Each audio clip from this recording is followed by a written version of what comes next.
Quelle est la vraie raison de cet énorme changement entre le jeu The Last of Us et son adaptation actuellement diffusée sur HBO Max? Et pourquoi, selon moi, c'est une erreur? Dans la série, Abby est dévoilée dès les premières secondes, étouffant ainsi dans l'œuf tout effet de surprise lié à l'élément déclencheur. C'est vraiment dommage, on en parlait dans la vidéo précédente, parce que ça réduit considérablement l'impact de la fameuse scène de l'épisode 2. On sait tout avant que ça arrive. C'est comme lire un roman Agatha Christie avec un post-it sur la première de couverture qui te dit que le tueur c'est le majordome. Super, merci pour le suspense. Alors, pourquoi ce choix? La réponse, elle vient directement de Neil Druckmann, créateur du jeu, qui expliquait en conférence de presse qu'il y avait deux principales raisons à ce changement de chronologie. D'abord, dans le jeu, on incarne Abby, et ça crée une forme d'empathie avec elle qu'une série aurait plus de mal à retransmettre. Ce qui n'est pas forcément vrai puisqu'on voit aussi dans la série Abby fuir les infectés, on la sent en danger, la séquence est très bien faite en plus, on n'a pas besoin de connaître toute sa backstory et ses motivations à ce moment-là du récit. Et ça, le jeu l'avait très bien compris. La deuxième raison, c'est que respecter la chronologie et donc expliquer les motivations d'Abby un peu plus tard aurait risqué de perdre les spectateurs qui n'auraient pas eu assez de contexte pour comprendre ses motivations ou de s'attacher à elle. Mais c'est exactement le sel du jeu. Elle fait ce qu'elle a à faire, on n'a pas envie de jouer avec elle, on a nous aussi envie de se venger, mais on est forcé de jouer avec elle et de découvrir son histoire. L'idée, c'était de bousculer les attentes des joueurs, de maintenir un malaise et de créer une remise en question. Et ça, c'était fort. Alors, la troisième raison qui n'est pas dite officiellement mais qui plane en arrière-plan, c'est qu'à l'époque, l'interprète original d'Abby a dû affronter une vague d'harcèlement contre elle et sa famille. Des gens ont harcelé l'interprète d'un personnage de fiction à cause de ce que ce personnage de fiction a fait à un autre personnage de fiction.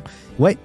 On en est là. Pourtant, je suis pas certain que modifier la chronologie du récit soit la meilleure des réponses face au comportement toxique. Bref, je sais pas ce que toi t'en penses, d'ailleurs pas besoin d'être d'accord avec moi, mais si t'as écouté jusqu'ici, c'est peut-être que t'as envie d'en entendre d'autres, alors abonne-toi.